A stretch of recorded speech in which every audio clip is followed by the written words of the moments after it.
పొందుటకే నన్ను చేరదీసితివి.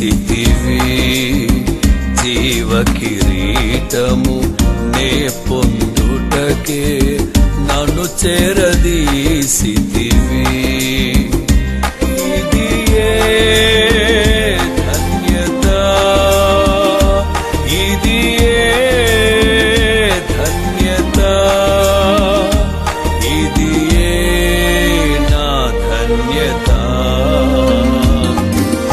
తెమ్ము తేజరిల్లుము అని నన్ను ఉత్తేజపరచిన నా యేసయ్యా.